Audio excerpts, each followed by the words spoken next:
We got the cancellation notice last Thursday, wasn't it? Yeah, the day we were leaving to go to the state tournament. Yeah, but we actually got that was the postponement. We got the cancellation was last Thursday. That's when I was actually in Brecksville that day that I told you I was at the Brecksville reservation. But so what were you guys up to? What were you doing last week? I mean, you already saw this coming, right? Yeah. Right.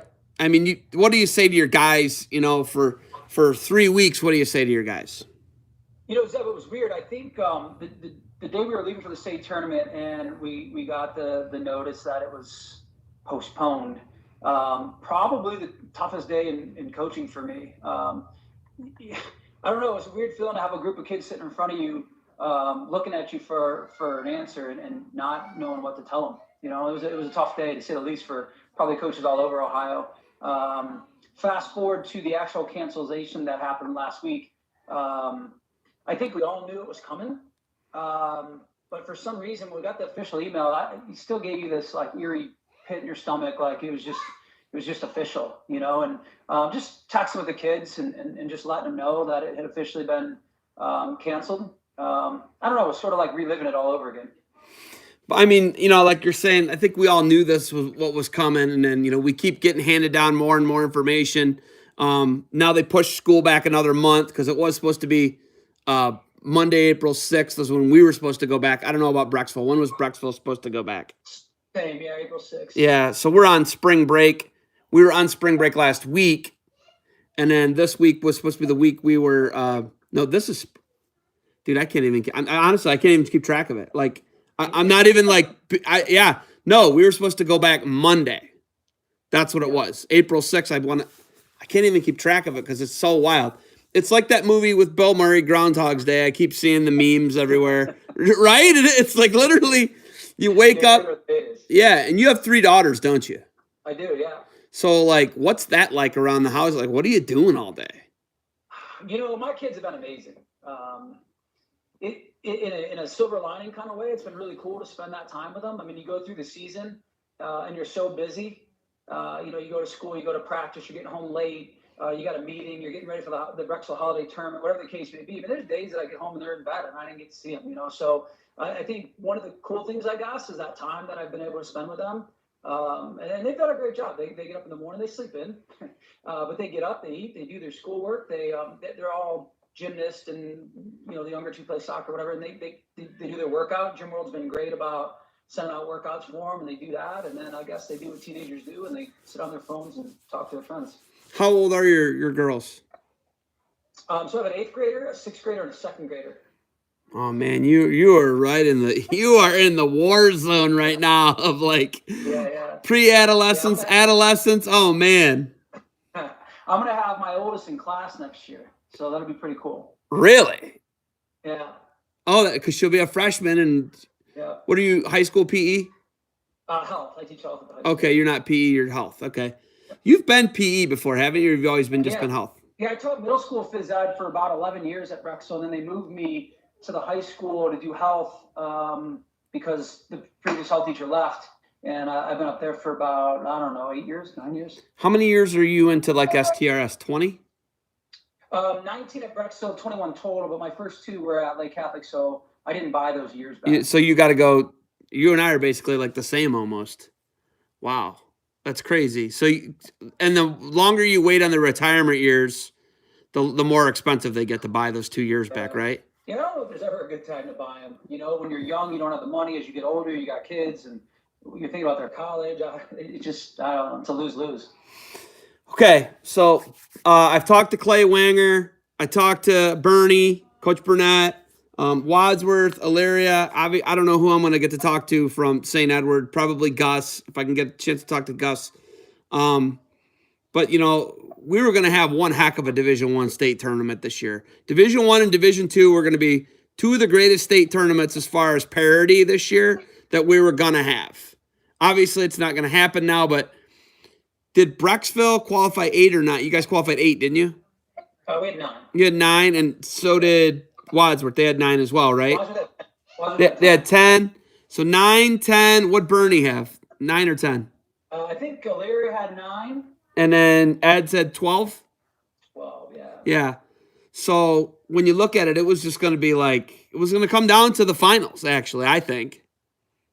Yeah, good. What do you think of two of your best guys ever, that have come to the program? Your only Beast of the East champ, Jimmy Carmody, who just committed to Northern Illinois.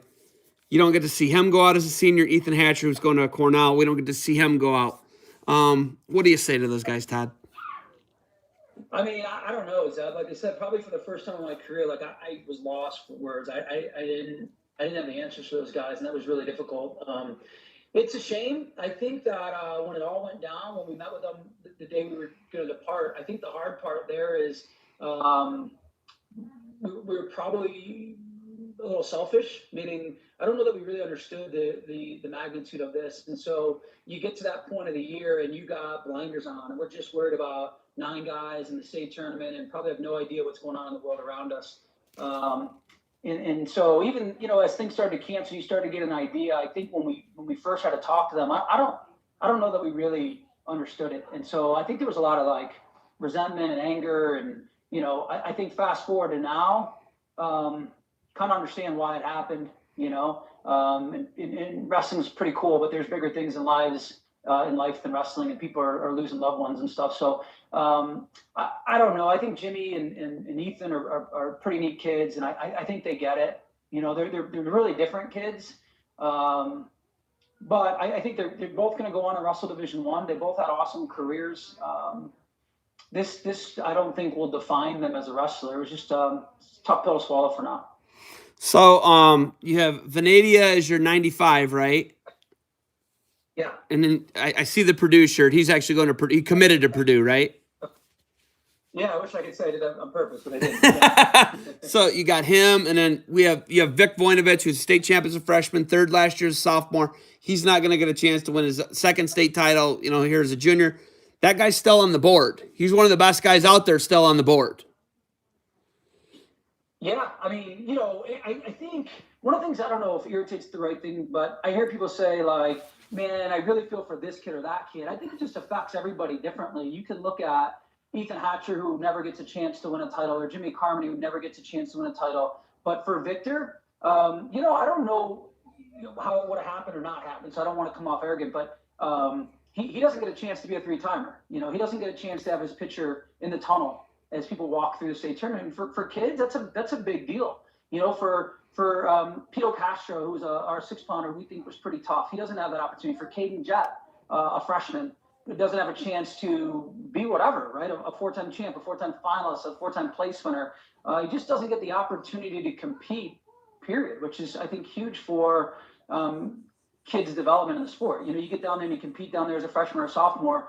It helps a lot moving forward. So everybody lost a lot. Yeah, I mean, I look at my nephew. He qualified in Division III at 182. He'd never made it out of a sectional tournament, and he won the district this year. He was in a great position, to set up to be a top 3 guy, I think. Yeah. I really feel for him because, like, now if we have the season next year, which now I'm seeing stuff about this might affect the fall season, right? Now his first attempt at trying to place in the state tournament or win a state tournament is going to be his senior year potentially, right? And like you're saying, Pito Castro, you need that guy down there to get experience as a freshman, to try and win multiple titles for you, but you got to get him in there first. Now we got guys who are next year's going to be their first year, and I think that obviously it steals a year from everybody, but we don't get to see Seth Shoemate be maybe the greatest big man in the history of Ohio. There's going to be an asterisk next to his name. He's pretty good, right? Obviously, you got a guy at his weight who's going to have to go after him next year, but that guy's pretty good. Your guy Venadia is pretty good, and they were probably in a good position to wrestle, right? Yeah, I mean that was the hope, right? I think Shoemate is certainly the favorite on paper, but he's human, right? So Shoemate doesn't get the chance to win 4 titles. Ben Venadia doesn't get the chance to maybe shock the world and knock off a guy like Shoemate. Who knows, right? But both of them get stripped of that type of opportunity. If you look at Division II, obviously Louisville was in a great position. Lake Catholic was in a great position. Your alma mater, Graham. I mean, it was going to be a total barn burner coming down to the wire. I mean, you had all the Aurora, right? We had all these teams that were in this incredible position. And how about Graham? Graham loses their streak, right? Like all this crazy stuff, right? Like we're not thinking about it. And then in Division III, Milan Edison is, I mean, dude, they're gonna win by 30 or 40 points. So it's just like there's just so much going into it. And like you said, there's all these guys that we're not gonna get to see potentially earn a title in Ohio who, like you're saying, Carmody and Hatcher, they got bigger and better things going into Division I next year. Both of them, one got a Cornell guy and a Northern Illinois guy. But when you look at your juniors, you got Venadia. He committed to Purdue, and he's a runner-up last year, right? Yeah. Runner-up as a sophomore. And obviously Vic's coming back. He's been a state champ for you. What do you say to those guys? Like that's very different than the other two guys. Carmody, Carmody's obviously, and they're not going to get a chance to wrestle their senior. What do you say to those juniors coming back? Well, I think that we've all gotten a little bit of a lesson of maybe you don't know what you have till it's gone, and so I think that Ben and Victor, I don't know that they need to hear it from me. They're pretty smart. I think there's some gratitude that they get another shot at this. So yeah, I mean, I don't know. Again, it doesn't make it any easier, I guess. But for those guys, at least they get the opportunity to come back and do this one more time, we hope. We don't even know if Fargo's on the table right now, Todd. I know you're big into the Fargo scene. You're usually out there every year, right? Yeah. Yeah, I mean, that's something we don't even know about that right now. They've pushed back the 2020 Olympics to 2021. Same time frame, like late July to August, so it's pushed back a year. That obviously changes a bunch of stuff, but Victor's won Fargo. Victor Voinovich won. He was runner-up. Runner-up. He's been a finalist in Fargo, right? Yeah, he was third as a cadet, runner-up as a junior. He was third as a cadet. I thought he was a cadet champ. He was third, though. Okay. So when you look at him, that guy's had huge success there, and that's a big part of why people would want to recruit him. But you've had how many champs before? You had Johnson was a champ. Yeah. Tag was a champ. Tag. Victor was a runner-up. You put me on the spot. I don't know. I think those were the only two from Brecksville, though. So, but my point is, like, Brecksville's really, you do an excellent job of putting guys out in Fargo, and then that puts them on the stage, whether it's on the stage or not, but they're placing top 3, top 8, right? You place top 8 in Fargo in freestyle, I don't care if it's cadet or junior, it's a big deal. College coaches look at that. I was, texting with Jeremy Johnson today or yesterday or whatever about this, and just the opportunity that Fargo provides kids in terms of college opportunity, to exposure and potential college money. And I guess it's bigger than just the opportunity to compete. It can shape their lives. And so, we might not have that. And that's a guy, like, you bring that name up, you bring Jeremy Johnson up. Now he's like one of the best coaches in Ohio, one of the hardest workers. He's a 2-time All-American at Ohio University. That guy right there, that's a guy, I look at that guy and I'm like, that would have really hurt him, at least confidence-wise. That hurts someone like that. And think about this. Think about that this happens Jeremy Johnson's senior year. He doesn't win a state title. And he doesn't win a Fargo title, right? Right. That's crazy, right? That changes the trajectory of that guy's life. Absolutely. Right? I mean, we're not wrong there, because that guy, and I think the biggest thing with him was he gained so much confidence as well. I mean, I don't think you and I can say enough good stuff about that guy, right? Yeah, I remember the days of you working out with him at the cadet camp. So do I. My body does too. He was just tough, man. What a good guy. Avon's got and I think Avon had a guy who could have won too. They had a pretty good guy too. Yeah, they had a guy in the mix at 95. He's done an amazing job out there. I mean, he was Division I Coach of the Year. He didn't get his presentation or ceremony because that was going to happen at the state tournament, but was the Division I Coach of the Year last year. So super proud of him. And he got a kid at 95 who was 4th in the state a year ago and committed to Ohio University and was very much in the mix. And then he had another returning place winner at 113, and then he had his heavyweight qualify. So yeah, he had 3 kids that didn't get to wrestle as well. That's crazy. Greer, right? The 95's Greer, isn't he? I like that guy. That guy's pretty good. Coach, where do we go from here? What's the new normal? You're a health teacher. This obviously changes things for you, how you teach the virus, right? How you teach viruses now, right? They're because you do teach that, right? That's something you talk about in health. Yeah, I was telling my kids what's crazy is like in 20, 25 years, whatever it is, like hopefully I'm done teaching by then, but people are going to be talking about this in school, right? Like people are going to be asking my kids, your kids, hey, what did you do during the quarantine? It's kind of wild. It's totally wild, man, because it's like my kids obviously won't remember, but your daughters, who are soon Yeah. going to know a lot more than you. Yeah, dude, trust me. I had to get for school, I had to get a Google Classroom set up and stuff, and I had no idea what I was doing. My kids. Did they help you a lot? Oh yeah, they're awesome. That's awesome. Yeah, I posted some assignments last night. I did like a 7 or a 10 minute I guess lecture. I don't know. I did some PowerPoint presentations, and I do it just like literally how we're set up here right now. I just record the part of the screen that's got the PowerPoint presentation on it. And another thing, I teach a current issues class. It's like they got to go look at the news. They got to report the news, and they got to find different sources to report from. And it's like, it's the new normal, man. I guess that's the question. Like, what is our new normal? Do you have an answer for what is the new normal, Todd? Because I don't know.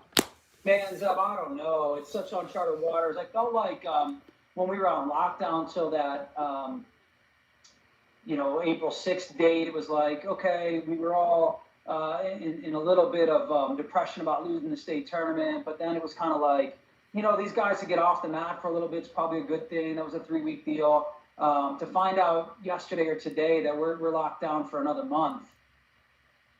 I don't know. I mean, these kids got to be dying to just to get out and wrestle. And they can run. Some of them can lift at home or do some things at home. That's pretty cool. And so, man, I don't know. I don't know what the normal is. I can't imagine what some of these diehard kids are going to be feeling in terms of wrestling in the next few weeks. Yeah, it blows my mind too, man. Like, where are people getting their fix, their workout? Like, what are they doing right now? It just blows my mind. Like, I started running again. Believe it or not, I usually what'll happen is I don't run through the winter because it hurts my joints because it's cold.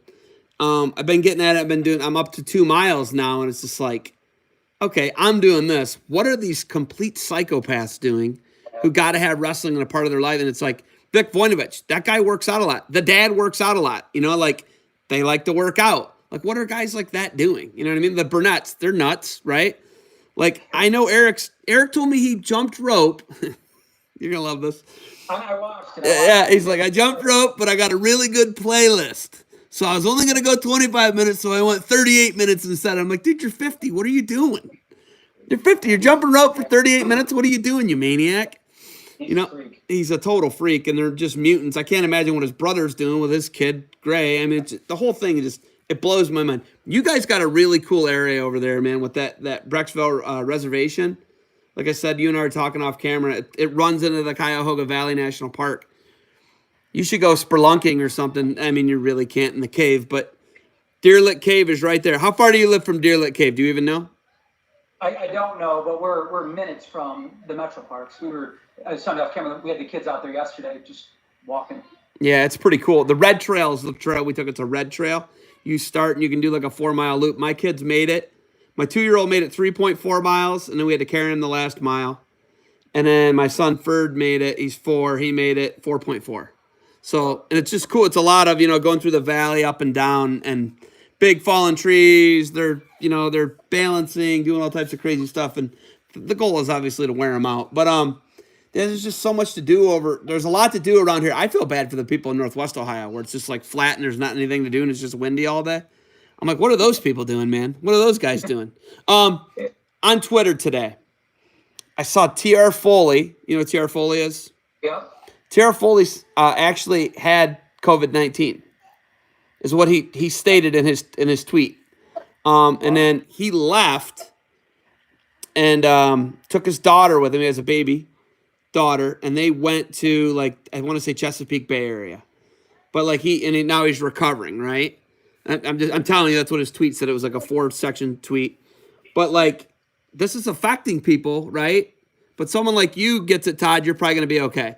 How important is it that, as a health teacher, how important is it to adhere to what they're telling us to do? Well, they're a heck of a lot smarter than me, so you trust them and you take their advice, and I think what's difficult is like my wife, for example, is a physical therapist, and so she's in the medical field, and she goes to work. Her hours going to cut a bit, but she goes to work every day, and she's trying to help people, right? Which is great, and I want her to do that. That's awesome. But then there's part of that wonders, like, then she comes home, and we got 3 kids at home, and I don't know, man. So if they're telling us to stay home, we probably need to stay home. As much as I'd like to get some kids together and get them wrestling a little bit, I think we probably need to sit home and listen. Yeah. Clay Wenger, he's in the same boat as you. His wife, she's a nurse. And I was like, dude, what do you do when she comes home? He's like, oh, yeah, all the clothes she's got to wash her clothes immediately. She's got to go shower immediately. But it's like those healthcare workers, man, they're on the front line of it. I'm talking to Mike Matton. Like you're saying, you want to talk about a real expert. Mike Matton, he's like, this is no joke, man. This is no joke. And it's just the real deal. Ferdinand, can you say hi to Coach real quick? What's up, Ferg? Say hi. How was your hike? Ask him. You're gonna. Oh wow, you're talking. That's good. Yeah, he tries to knock his brother down a lot. I think his brother tries to. He's trying to check his brother's balance constantly. How do your daughters? Do they get along, Todd? Yeah, they do, man. They're awesome. Listen, they push each other's buttons. Don't get me wrong, but they get along really well. They're good kids. Okay, so like you're saying, you have to adhere to the authorities. You want to get kids together and have a workout. When do you think is like the feasible time that they're? I mean, if May 1st is our date back, right? Was it May 1st that they said we were going to go back? Yeah, that was the earliest date, which is a Friday. So really, I think it would be May 4th would be the first that we're back at school. So let's say we go back May 4th. When do you think? Let's just say it happens. It's probably not gonna. But let's say it happens. Would you try and get workouts in, like as soon as they said, hey, it's safe to get workouts in? Yeah, I think as soon as they allow us to even doing some small group stuff, Deb, I think we would do it. I think one of the things that I've learned through this whole thing is I don't have any hobbies. It's like I've always known that about you. Sorry. I got these notes in my phone about if they let us and do groups of 4, I get these 4 and these 4 and these 4, and I think as soon as they let us have any type of group interaction, we're gonna do it.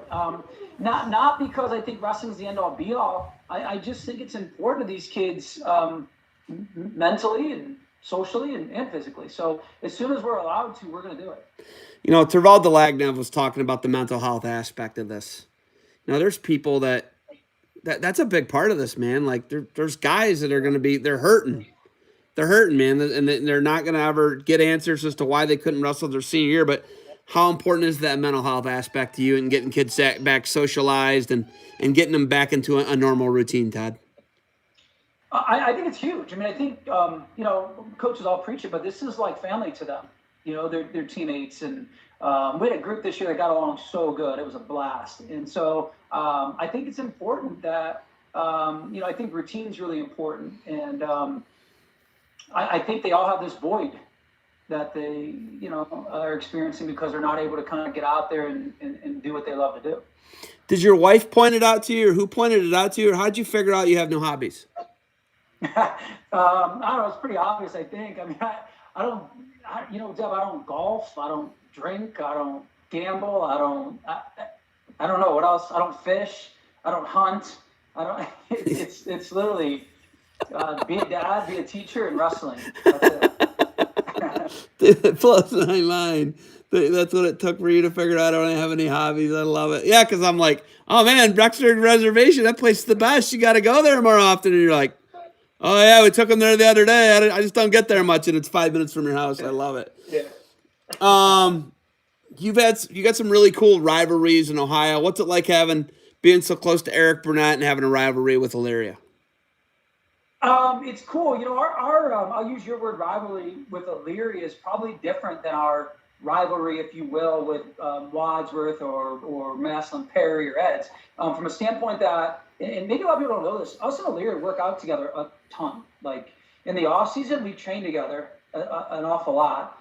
We do the freestyle state duels. We make a team with basically our kids, and they compete together. We go to the Beast of the East together. Both very into Fargo, and so we're out there. We do an awful lot with the Elyria kids, and a lot of people, I don't think, understand that. They're like, well, why would you train with them if you're going to have to compete against them in February, March? Well, because they're pretty good, right? Because Dylan Shaver and Mick Burnett and Nate Burnett and Fentons and whatever, they're the best kids out there. And so we want to train with those guys. And, he's the best, and so we want our kids around Eric. And so that's a unique rivalry, I think, because our kids do a lot together.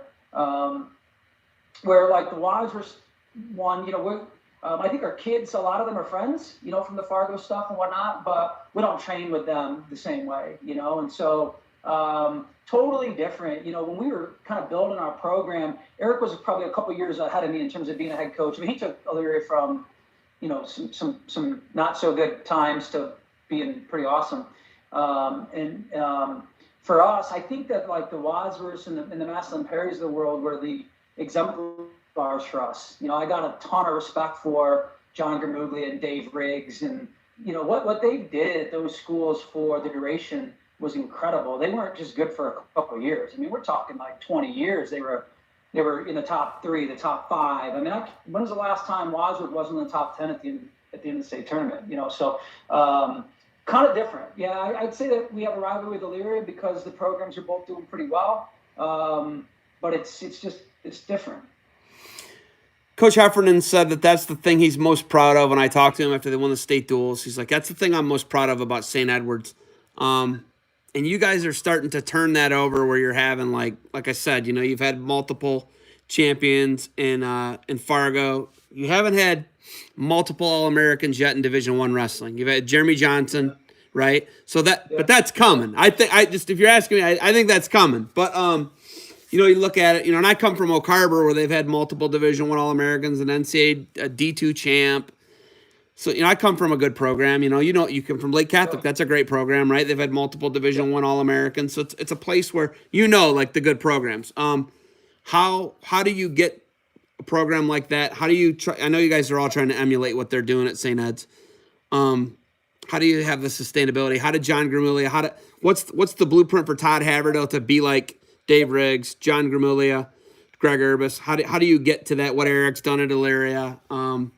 Obviously, what Coach Jordan did at St. Paris Graham. How do you emulate that?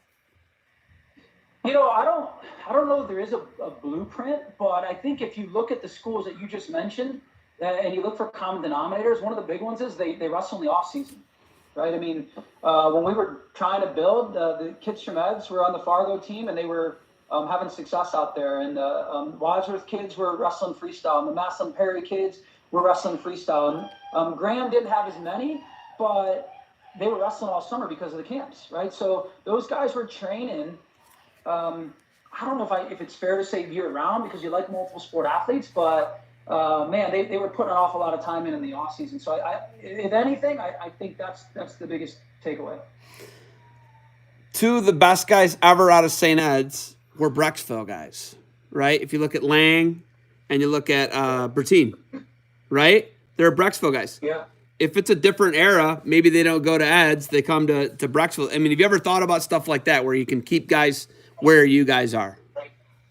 Yeah, we think about it a lot, to be honest with you. I think in terms of us turning our program around, I hate to put it on one person because there was a lot of people that had a lot to do with it, but Kyle Lang staying at Brecksville was huge for our program, right? His brother was a 4-time champ at Ed's, and I think the assumption was just that Kyle would go to Ed's, right? Kyle being Kyle, and he does his own thing, that's for sure. Staying at Brecksville, that put us on the map. And I think Kyle Lang being at Brecksville changed Jeremy Johnson's career, right? Because now Kyle's out there competing at NHSCAs and what we used to call FILAs and going to go to Fargo. And so he sort of paved the way for a lot of people. So I think people that are in a public school district like we are, we got to recruit our own kids. I mean, we got to provide opportunities for them so that they have a reason to stay. Speaking of which, you lost the Tag brothers to the Olympic Training Center. I don't really know how you compete with that. But those guys leave your program. They're pretty good. One guy's a world medalist. They're just really good. They both won state titles for you at Brecksville. You lose them. What was that like? And how did you were still competitive to win a state title. How do you do that losing two guys like that, Coach? Well, I think it's a culture, right? For I think any young coach that takes over a program, we've been fortunate to have some of our assistants take over other programs recently, right? Dubell's at Kenston and Adam Kowinski's at Orange, and Ty Mitch is kind of co-doing the Lake Catholic thing. And I think every one of them will preach to you that culture is probably the most important thing. And so, everybody's got some good kids that are going to come and go, I guess, but the culture of the program is super, super important. And so, we had kids that won some state titles before I got there. The Dominic Carusos and the Joe Langs proved that it could happen at Drexel High School. And, I think that's the answer is you just, you keep, one of the things we try to do, I guess, is not have this is the way you coach Drexel High School. Like every kid is totally different, and I think it's our jobs to figure that out about that kid's personality and what buttons to push, and try to get the most out of them, whether that's winning the state title or not. I look at all the coaches that you have, and you've had some really good assistant coaches like you just named off. Do you reach out and recruit coaches, or do people to come to you about like the coaching staff? You have a huge coaching staff, by the way. Usually when I'm sitting, I look over sometimes like, he's got that guy on his staff.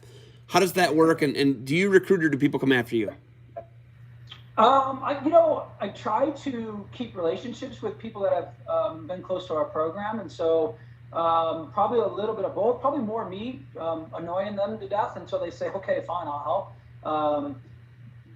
But yeah, it depends. Like you look at Phil Wellington, who's on our staff and, was around a 12 guy and beat Jaden Cox in college. And so we were fortunate enough to have him on our staff, which probably has a little bit to do with Ethan Hatcher and Ben Venedia's success, right? You got this young stud coach who can still scrap and still roll around. And the guy was training with Stipe. I mean, he's a stud. And so how does Phil Wellington end up on your staff? Well, he was teammates with Jeremy Johnson. And when Jeremy came home in the summers or whatever to work out, Phil would come up to work out with him. And so you develop a relationship with Phil. And, you follow his career, you text him, and you try to help in any way that you can. And just develop relationships. And then, hopefully they're in a position where they can get back. I mean, Phil's an engineer. It's not like he's a teacher and he just gets off work at 3 o'clock. I mean, he makes a lot of sacrifices. He lives in Euclid. He's an engineer. He just got married. He makes a lot of sacrifices to be there. Where the Aaron Acids of the world, well, he was an alumni. And so it's easy to stay in touch with him. And the hope would be that he'd come back and help us. You got a guy like Darren Boyne who wrestled at Ohio University as well. But he was in our freestyle club and he was a little guy.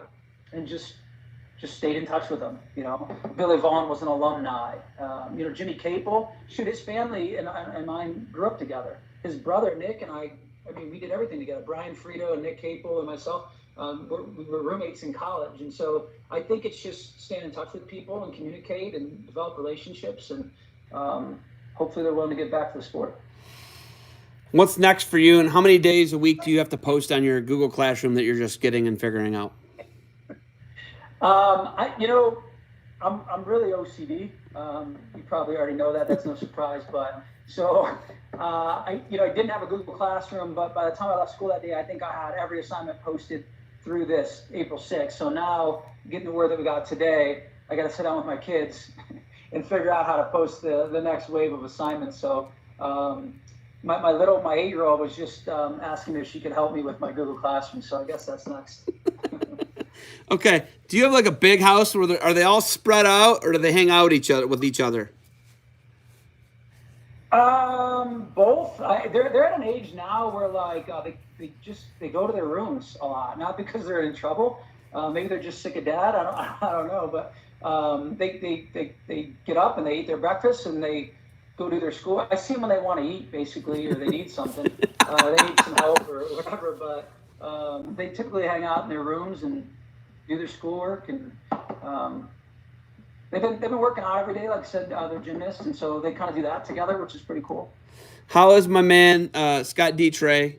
He used to beat me up all the time. How is Scott Dietrey doing? He's an administrator at the middle school, right? He's at the high school. She's assistant principal at the high school. Okay, so he's in your building. Yeah, Yeah, he's actually my neighbor too, which is kind of crazy. I mean, he lives. And he has Got daughters my too, right? Scott has daughters, right? Yeah. So his oldest and his youngest are basically the same age as my oldest and youngest. Okay. So Scott's got two daughters that are similar, and are they friends? Do they hang out with your daughters at all? Yeah, yeah. I mean, I'm not kidding. They live a few houses down. I think I'm gonna show up and just beat him up someday. I just want to just show up and just roll him all around his yard and beat him up in front of his family. I owe him so many felony assaults. I mean, listen, he beat my brother and I up so bad every day. We had another guy who was a state placer, Steve Avers. He used to beat Steve Avers up. And then my buddy Pat Kenya, he was a state placer for us, Oak Harbor. I don't think he ever got a hold of Pat because Pat was like too big and young, I think. I don't know. But like that guy was like, he was sadistic. He's like the nicest guy on earth now. I tell our kids sometimes, these students a lot of times immediately get this like us versus them type of mentality, and their administrator and he's really good to our program, obviously. But I tell our kids sometimes like what a bad dude he was, and I don't think they understand. Like the dude was a Fargo All-American and Yeah. Division I, and had those credentials probably more than anything because he was mean. He was so mean. My two oldest brothers, Ferd and Chad, called him Manson, like Charles Manson. Nicknamed him after serial killer. So he's a really good guy though. And then Dry Poulter's still guidance, right? Yeah. Yeah, Dry Poulter. I like Dry Poulter. He's a good guy. But okay, Coach, you got anything else for me today? I like to open up. Maybe we can have the airing of grievances. Zeb, I want to maybe when you come over after you beat Detroit up, you can come over and I can beat you up. If there's airing of grievances, I don't know. You got to tell me. No. I default. I remember those days you whooping on Jeremy Johnson at camp. I don't want any part. I don't think that happened. But hey, man, everything's as good as it can be right now. Everybody's healthy over there, though. Yeah. Like I said, it could be a lot worse. I mean, these are tough times, but I think at the end of it, hopefully a lot of good comes of it. Just some creativity, and you see the amount of people that are outside running and biking and hiking, and so maybe developing some good habits. Maybe some kids are watching, some film. The NCAA's was on ESPN the other day, and so. I learned how to do Google Classroom, so hopefully some good comes from this. Do you get to go out and run and do any exercise? I know that you don't have any hobbies, but you just sit around and worry about wrestling? I try to exercise a little bit just because metabolism's, it's for real. But not nearly as much as I should. And then I watch Burnett's interview and I just feel terrible about myself. Listen, I was 250 probably when we started here. I guarantee you I'm over 260 pounds right now. My wife's like, we're eating a lot. And I was like, yeah, I know we are. And like, I'd like to go drink beer, but I just like can't bring myself to do it. There's like no occasion. And I like to only do it socially. I'm like, I'm going to drink a beer today. I don't do it. I don't understand that maybe I got a problem. Like, that's weird. That's weird because it's like delicious, right?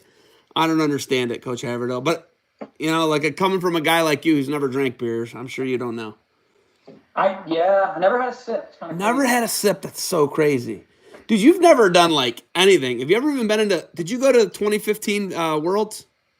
I did. So you have been in a casino because the thing was it was attached to it because you had to go through a casino in order to get to your hotel room, right? Yeah, it's kind of pathetic. My wife loves to make fun of me, but like you go to the U.S. Open last year, and we had Victor Russell in the Junior Open, and so you stay at that South Point, which is a casino, but it's off the Strip in Vegas, right? Yeah. And my wife like, so what did you do? Like, I never left the hotel. What do you mean? What did I do? Like, you went to Vegas and you didn't leave the hotel? I'm like, no, they wrestled all day and they have this awesome buffet, and I would eat while Victor cut weight, and then I don't know, watch Miller interviews on my phone and go to bed and do it. You're ridiculous. Do you wrestle at all anymore? No. I had this really kind of crazy, weird injury as a coach. I was never. I think Kyle Lang kind of retired me, as he got bigger and I was still wrestling and he just got really good. But then even after that, just kind of whatever. And I tore my pec off my humerus. It like snapped back into my chest doing nothing. And so I had to do this weird surgery, and it was like 9 days before I was leaving for the World Championships with Jeremy when he made the junior world team. And I was like, that's it. I'm done. So no more wrestling for me. All right. So I'm sorry, I got to top you. Okay. Thomas, my son, was just born. He was a baby. Thomas would have been like 5 months old. No, he was like 7 months old. And we went to 8 months old. And we went to this lake in Indiana where my cousin Buck he's got a ski boat. And my cousin Buck, really good guy. He's a state placer for Clay High School. Good dude. But anyhow, I was like, oh, yeah, I want to ski. And he's like, all right, I'll take you out. So my wife and Ferdinand were on the boat. And then one of Buck's daughters, Carly, I think, was on the boat. And he tried to pull me up. And I got up and I like started raising up. And then I fell over. And I'm like, oh, okay. And he does a circle. I'm like, oh, and he brings me the handle back, does it again. And I start to raise up. I'm raising up. And all of a sudden it feels like someone just like kicked me in the back of the leg. Kicked me right in the back of the hamstring. I'm like, oh, and I like fall over. And he's like, hey, one more try. I'm going to loop around. And I was like, and then I tried to like pull my leg up and I couldn't pull my leg up into the crouch position. And I was like, oh man, this really hurts.